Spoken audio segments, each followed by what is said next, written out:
কমছে না হামের সংক্রমণ, সারা দেশে একযোগে টিকাদান শুরু 20 এপ্রিল। আগে নেওয়া থাকলেও দিতে হবে 6 থেকে 59 মাস বয়সীদের। ক্যাম্পেইন সফল হলে 45 দিনে পরিস্থিতি স্বাভাবিক হওয়ার আশা।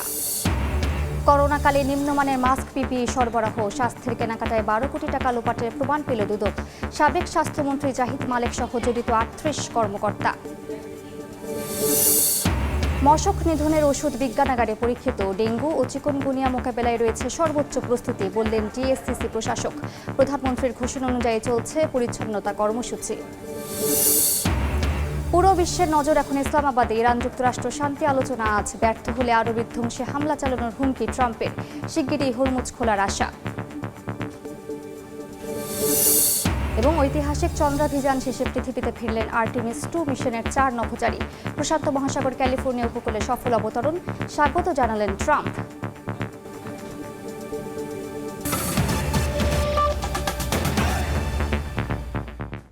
সময় সংবাদের সঙ্গে আছি আমি মালিহা সুহরওয়ার। হামের প্রাদুর্ভাব মোকাবিলায় উচ্চ ঝুঁকিপূর্ণ 30 উপজেলায় চলছে জরুরি টিকাদান কর্মসূচি। আর সারা দেশে একযোগে শুরু হবে 20 এপ্রিল। অসুস্থ না হলে আগে টিকা নেওয়া থাকলেও 6 থেকে 59 মাসের বয়সী সব শিশুদের টিকা নেওয়ার নির্দেশনা বিশ্ব স্বাস্থ্য সংস্থার। বিশেষজ্ঞরা বলছেন, টিকা কার্যক্রম সফল হলে পরিস্থিতি স্বাভাবিক হতে সময় লাগতে পারে 1 থেকে 1.5 মাস। আরও জানাচ্ছেন মনির হোসেন।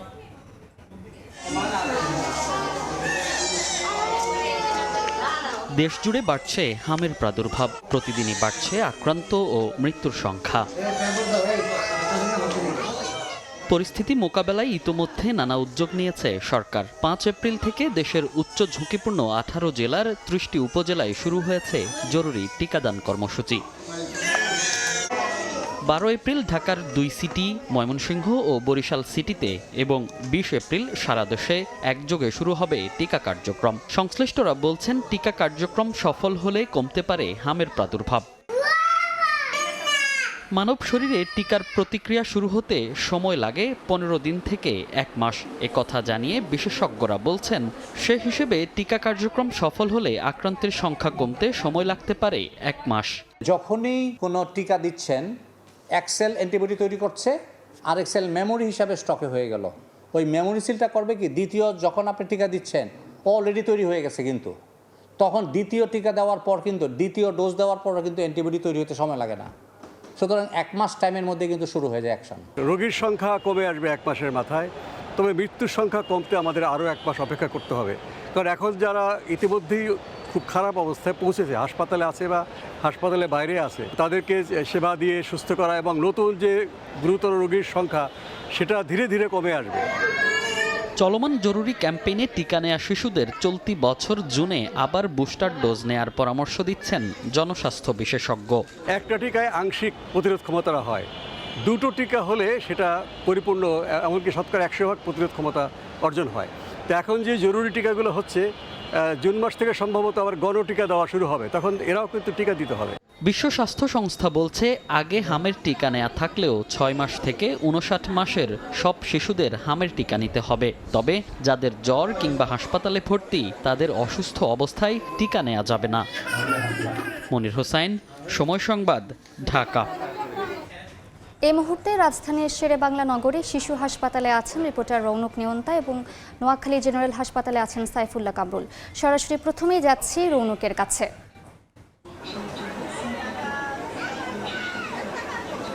দিন দিন বেড়েই চলেছে হাসপাতালগুলোতে হাম আক্রান্তের সংখ্যা। বলতে কষ্ট হচ্ছে, হামের পরিস্থিতি খুব একটা ভালো না। কারণ গত 24 ঘন্টায় আরও 4 জন শিশু মারা গেছেন, যাদের মধ্যে বরিশালে 2 জন, ময়মনসিংহে 1 জন এবং সিলেটে 1 জন। স্বাস্থ্য অধিদপ্তরের তথ্য মতে বিগত 24 ঘন্টায় সারা দেশে 1177 জন হাম আক্রান্ত রোগী ভর্তি হয়েছেন। এর মধ্যে 168 জনই হাম নিশ্চিত হয়েছে তাদের শরীরে। আরেকটি বিষয় বলে রাখি, 6 মাস থেকে 5 বছর বয়সী শিশুরাই কিন্তু বেশি আক্রান্ত হচ্ছে হামে, কারণ তাদের টিকা দেবার সময়ের আগেই তারা আক্রান্ত হয়ে যাচ্ছে। এছাড়াও ডাক্তারদের পরামর্শ, যারা টিকা ইতিমধ্যে নিয়েছেন তাদেরও আবার হামের টিকা নেওয়ার কথা বলছেন চিকিৎসকরা। এছাড়া শিশু হাসপাতালে আমরা রয়েছে এই মুহূর্তে, এখানে ভর্তি রয়েছে এখন পর্যন্ত 75 জন শিশু এবং 24 ঘন্টায় নতুন করে ভর্তি হয়েছে 16 জন এবং সুস্থ হয়ে বাড়ি ফিরে গেছেন 9 জন। আরেকটি বিষয় জানিয়ে রাখি, যেটি নিয়ে আসলে চিকিৎসকরা বলছেন আরও সচেতন হওয়া প্রয়োজন অভিভাবকদের। হাসপাতাল থেকে আংশিক সুস্থ হয়ে বাড়ি ফিরেছেন এমন অনেক শিশুই আবারও আক্রান্ত হয়ে হাসপাতালে এসে ভর্তি হচ্ছেন। এর কারণ মূলত তাদের ইমিউন সিস্টেম কমে যাওয়ায় বিভিন্ন মানুষের সংস্পর্শে এসে তারা আরও বেশি আক্রান্ত হয়ে পড়ছেন। তো এই বিষয়ে চিকিৎসকরা বলছেন অভিভাবকদের আরও সচেতন হওয়া প্রয়োজন, জনসমাগম থেকে দূরে রাখতে হবে শিশুকে। এই মুহূর্তে নোয়াখালী জেনারেল হসপিটালে রয়েছেন সহকর্মী সাইফুল্লাহ কামরুল, চলে যাচ্ছি তার কাছে। আমি কেটে দেবো। দাঁড়িয়ে আছি নোয়াখালী জেনারেল হাসপাতালে। এখানে প্রতিনিয়ত হামি আক্রান্ত হয়ে শিশুরা ভর্তি হচ্ছে।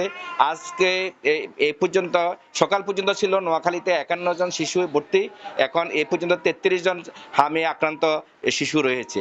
এছাড়া নোয়াখালীর যে 9টি উপজেলার মধ্যে এটি সদর জেনারেল হাসপাতাল, এছাড়া 8টি উপজেলা স্বাস্থ্য কমপ্লেক্সও শিশুরা হামি আক্রান্ত হয়ে আসছে। এখানে এমনও রোগী আছে যারা 12 থেকে 13 দিন পর্যন্ত এখানে ভর্তি আছে।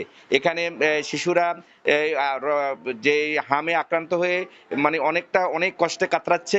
তাই জেনারেল হাসপাতালে যিনি তত্ত্বাবধায়ক আছেন তিনি আমাদেরকে জানিয়েছেন যে এখানে শিশু ডাক্তাররা চেষ্টা করতেছেন তাদের রোগীদেরকে সর্বোচ্চ সেবা দেওয়ার জন্য, কিন্তু নোয়াখালী জেলায় এখনও এখানে হামের টিকার কর্মসূচি চালু হয়নি। তার এখানে নোয়াখালীর তাপমাত্রা দিন দিন বৃদ্ধি পেয়েছে। এর মাঝে শিশুরা খুবই অসুস্থ হয়ে পড়ছে। এরা প্রথমে জ্বর এবং পরে তাদের মানে অনেকটা অ্যালার্জির মতো হয়েছে। মূলত এরা চিকিৎসকরা বলছেন এটি হাম। এই হামে আক্রান্ত হয়ে নোয়াখালীর জেনারেল হাসপাতাল সহ উপজেলা স্বাস্থ্য কমপ্লেক্সে প্রতিনিয়ত শিশুরা এখানে ভর্তি হচ্ছে। এ পর্যন্ত নোয়াখালী জেনারেল হাসপাতালে এখন 33 জন রোগী ভর্তি আছে। শিশু ওয়ার্ড ব্যতীত রেখে এখানে বিশেষায়িতভাবে এই ওয়ার্ডকে তারা রাখা হয়েছে। জেনারেল হাসপাতালের তত্ত্বাবধায়ক ডাক্তার ফরিদউদ্দিন জানিয়েছেন শিশুদেরকে সর্বোচ্চ সেবা দেওয়ার জন্য নোয়াখালী জেনারেল হাসপাতালের শিশু চিকিৎসকরা নিয়োজিত রয়েছেন। এই ছিল নোয়াখালী জেনারেল হাসপাতাল থেকে হামের সর্বশেষ তথ্য। যুক্ত ছিলাম নোয়াখালীতে, এর আগে যুক্ত ছিলাম রাজধানীর শেরে বাংলা নগরে। দীর্ঘ 6 বছর পর করোনাকালে স্বাস্থ্য খাতে কেনাকাটায় অনিয়ম দুর্নীতির প্রমাণ পেয়েছে দুদক। সংস্থাটির দাবি 12 কোটি 3 লাখ টাকা লুটপাট করা হয়েছে। আর এই দুর্নীতির সঙ্গে তৎকালীন স্বাস্থ্যমন্ত্রী জাহিদ মালিক সহ স্বাস্থ্য বিভাগের ঊর্ধ্বতন 38 কর্মকর্তার সংশ্লিষ্টতার প্রমাণ মিলেছে। গেল বছর কেনাকাটায় দুর্নীতি নিয়ে বিশ্বব্যাংক প্রতিবেদন জমা দিলে পুনরায় সক্রিয় হয় দুদক। তাসলিম তৌহিদের রিপোর্ট। করোনা মহামারীতে ভঙ্গুর স্বাস্থ্য ব্যবস্থার সুযোগে ভাইরাসের মতোই ছড়িয়ে পড়েছিল অনিয়ম দুর্নীতি। অন্তর্বর্তী সরকারের সময় বিশ্বব্যাংক কেনাকাটায় দুর্নীতি নিয়ে একটি তদন্ত প্রতিবেদন জমা দেয় দুদকে। যা নিয়ে সময় সংবাদ প্রতিবেদন প্রকাশের পর অনুসন্ধানের নামে সংস্থাটি। সেখানে বলা হয় 2020 সালের এপ্রিলে বিশ্বব্যাংক ও বাংলাদেশ যৌথভাবে কোভিড-19 মোকাবেলায় $600 মিলিয়ন চুক্তি করে। এতে এশীয় অবকাঠামো বিনিয়োগ ব্যাংক থেকে অতিরিক্ত মেলে $100 মিলিয়ন। বিশ্বব্যাংকের প্রতিবেদন বলছে স্বাস্থ্য অধিদপ্তরের তৎকালীন পরিচালক ডাক্তার ইকবাল করিম সহ সংশ্লিষ্টরা মাস্ক, পিপিই ও অ্যাপ চালু সহ বিভিন্ন খাতে ব্যাপক অনিয়মে জড়ান। গাড়ি আমদানিকারক প্রতিষ্ঠানকে মাস্ক সরবরাহ, স্বজনপ্রীতির মাধ্যমে প্রকল্প পরিচালকের স্ত্রীর কোম্পানিতে অর্থ লেনদেনের অভিযোগ ওঠে। অনুসন্ধানে নেমে কেনাকাটায় 12 কোটি 3 লাখ টাকা লুটপাটের তথ্য পায় দুদক। এই দুর্নীতির সঙ্গে সাবেক স্বাস্থ্যমন্ত্রী জাহিদ মালিক সহ 38 জনের সংশ্লিষ্টতা মেলে। যোগ সদস্য ছিল ঠিকাদারি প্রতিষ্ঠানও, যাদের বিরুদ্ধে 6টি মামলার সুপারিশ করা হয় কমিশনে। অনুসন্ধানকারী কর্মকর্তাগণ প্রাথমিক সত্যতা পেয়ে মামলার সুপারিশ করেই তাদের অনুসন্ধান প্রতিবেদন দাখিল করেছেন। অনিয়মের যে বিষয়গুলো ছিল সেটা নিম্নমানের কোভিড সামগ্রী ক্রয় সংক্রান্ত এবং অভিযোগ ছিল যে শত শত কোটি টাকা আত্মসাতের। স্বাস্থ্য খাত নিয়ে কাজ করা বিশেষজ্ঞরা বলছেন মহামারীর সময় একটি সিন্ডিকেট পকেট ভারী করলেও দুদকের সক্ষতায় ব্যবস্থা নিতে দেরি হয়েছে। প্রত্যেকটা ক্রাইসিসে একদল সাফার করে আরেকজনের ভাগ্য খুলে। দুর্নীতি দমন কমিশনে আছে, আর যারা ভিকটিম তারা কিন্তু এক শ্রেণী, সমাজের ওই শ্রেণীটা এলিট বলো বা ওরা তো এক শ্রেণী, তাদের আত্মীয় স্বজন দিয়ে এটা ম্যানেজ হয়ে যায়। করোনাকালে মাস্ক কেলেঙ্কারি ঘটনায় জেএমআই গ্রুপের বিরুদ্ধে মামলা করেছিল দুদক, যদিও পরবর্তীতে আসামিদের অব্যাহতি দেয় সংস্থাটি। তাসলিম তৌহিদ, সময় সংবাদ, ঢাকা। জ্বালানি তেলের সংকটে আজও রাজধানীর পাম্পগুলোতে যানবাহনের দীর্ঘ লাইন। বিস্তারিত জানাতে এই মুহূর্তে রাজধানীর বিজয় সরণিতে আছেন রিপোর্টার সাইফুল ইসলাম এবং ফেনীতে আছেন আতিয়ার সজল। শুরুতেই যাচ্ছি সজলের কাছে।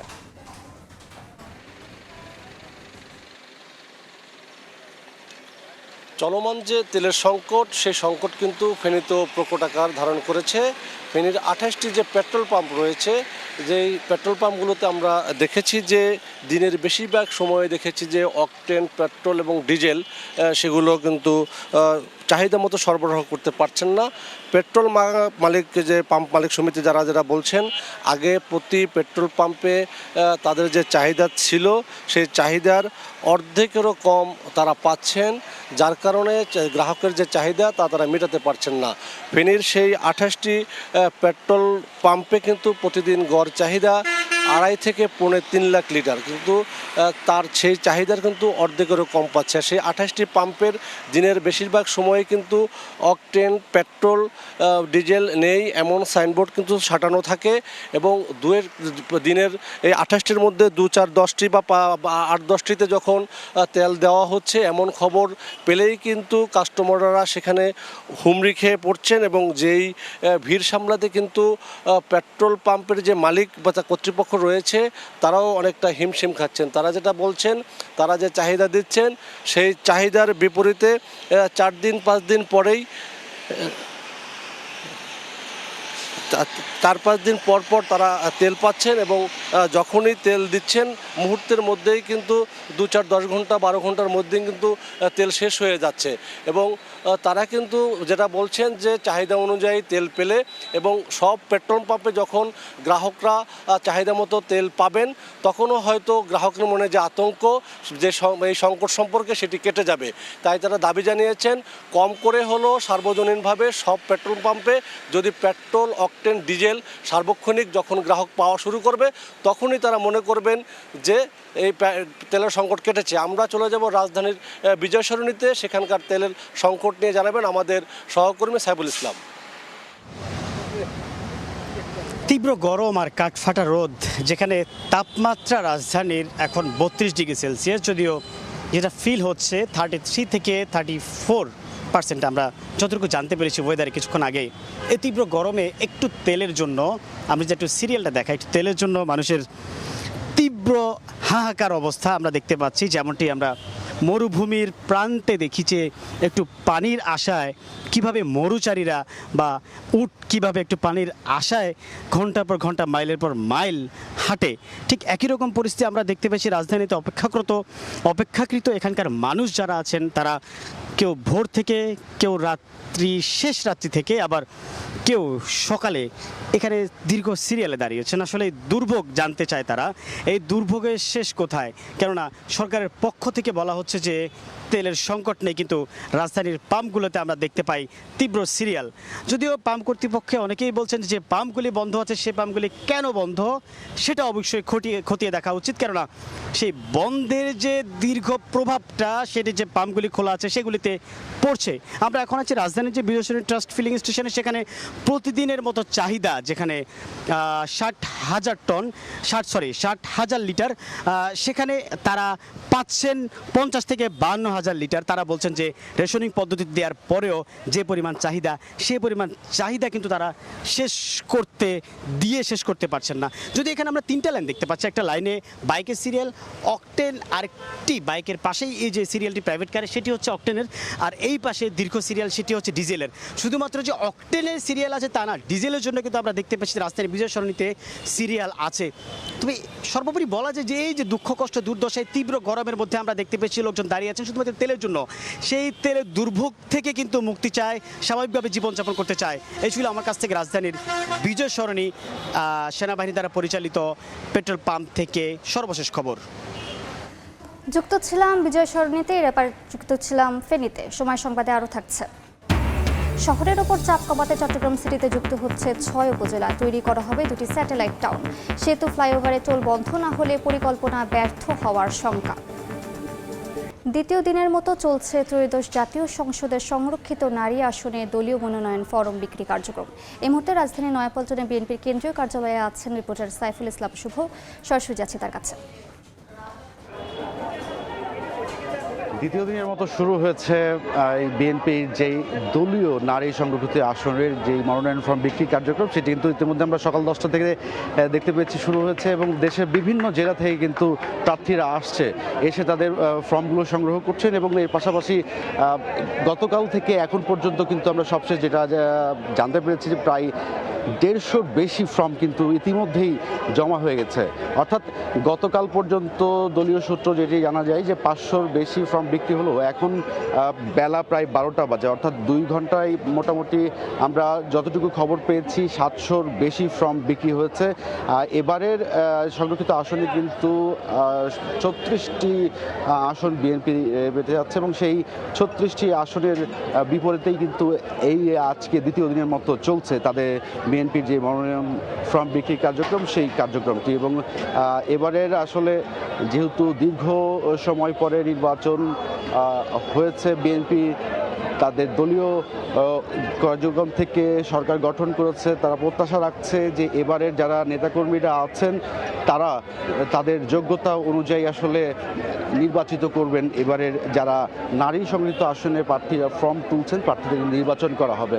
এর পাশাপাশি আগামী 21 তারিখে মনোনয়ন ফর্ম জমা দেওয়ার সময়সীমা শেষ করা হচ্ছে এবং আগামীকাল অর্থাৎ 12 এপ্রিল শেষ হচ্ছে মনোনয়ন বিক্রির কার্যক্রম। তো সব কিছু মিলিয়ে দলীয় কার্যালয় থেকে এই ছিল আমার কাছে সবশেষ।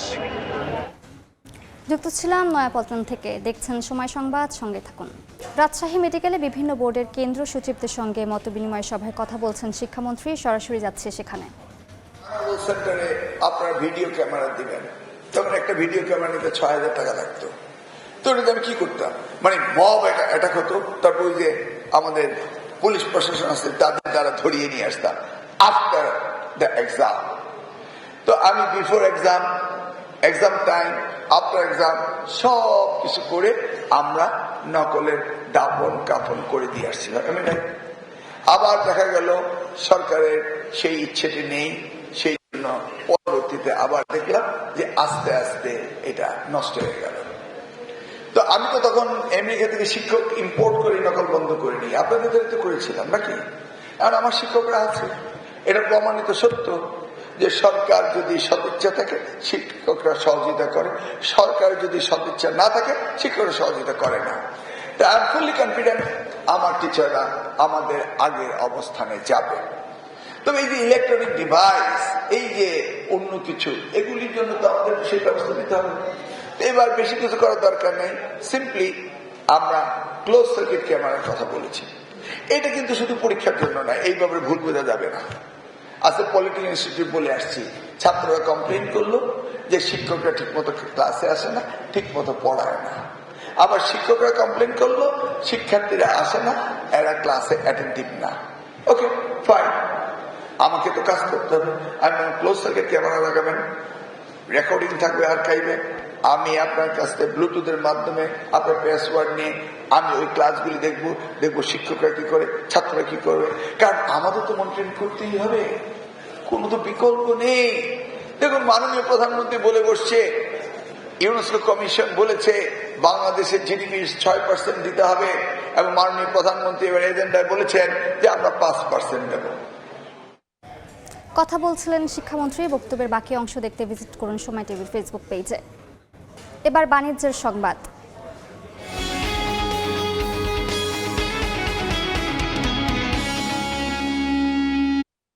সরবরাহ সংকটের কারণে খুচরা বাজারে বেড়েছে ভোজ্য তেলের দাম।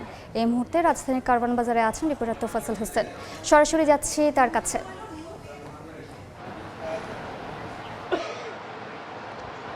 ভোজ্য তেলের বাজারে আমরা দেখতে পেয়েছি যে এখানে যে বোতলজাত সয়াবিন তেল আছে, সেই বোতলজাত সয়াবিন তেলের ক্ষেত্রে যে পাইকারি পর্যায়ে কোম্পানিগুলোর কাছ থেকে পর্যাপ্ত সরবরাহ পাচ্ছেন না পাইকাররা, ডিলাররা।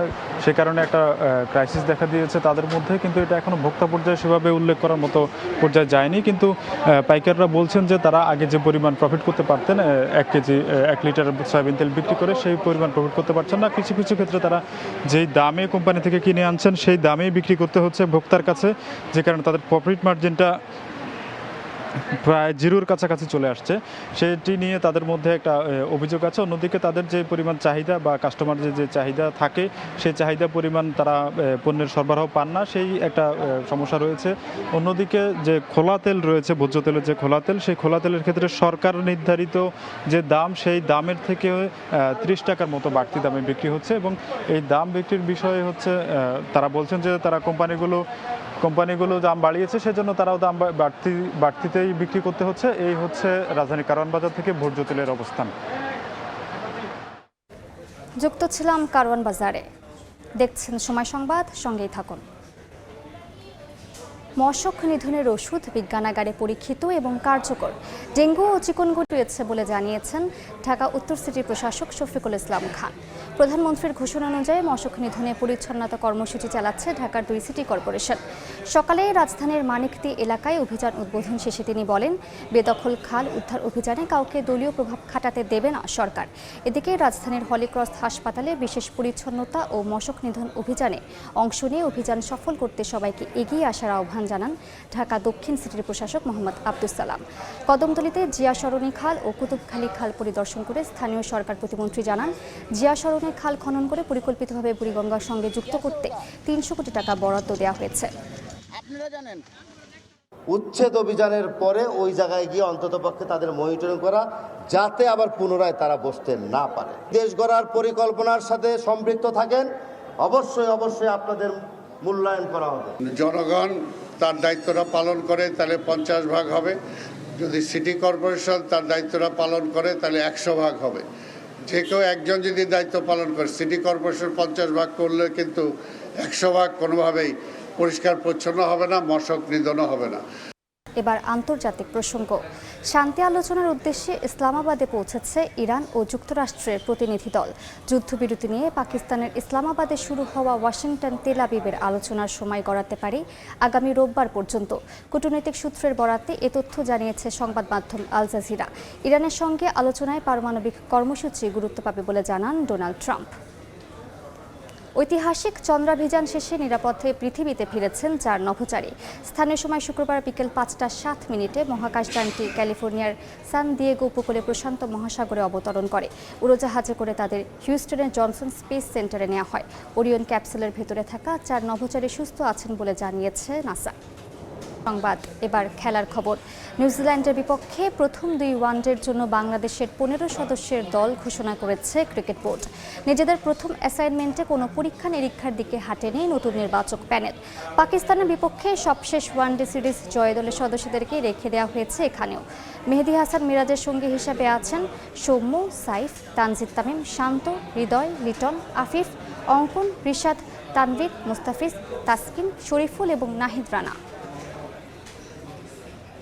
সময় সংবাদের শীর্ষ সংবাদগুলো জানিয়ে দিচ্ছি আরেকবার। কমছে না হামের প্রকোপ। সারা দেশে একযোগে টিকাদান শুরু 20 এপ্রিল। আগে নেওয়া থাকলেও দিতে হবে 6 থেকে 59 মাস বয়সীদের। ক্যাম্পেইন সফল হলে 45 দিনের পরিস্থিতি স্বাভাবিক হওয়ার আশা। করোনাকালে নিম্নমানের মাস্ক, পিপিআই সরবরাহ, স্বাস্থ্যের কেনাকাটায় 12 কোটি টাকা লোপাটের প্রমাণ পেল দুদক। সাবেক স্বাস্থ্যমন্ত্রী জাহিদ মালেক সহ জড়িত 38 কর্মকর্তা। এবং মশক নিধনের ওষুধ বিজ্ঞানাগারে পরীক্ষিত। ডেঙ্গু ও চিকুনগুনিয়া মোকাবেলায় রয়েছে সর্বোচ্চ প্রস্তুতি, বললেন ডিএসসিসি প্রশাসক। প্রধানমন্ত্রীর ঘোষণা অনুযায়ী চলছে পরিচ্ছন্নতা কর্মসূচি।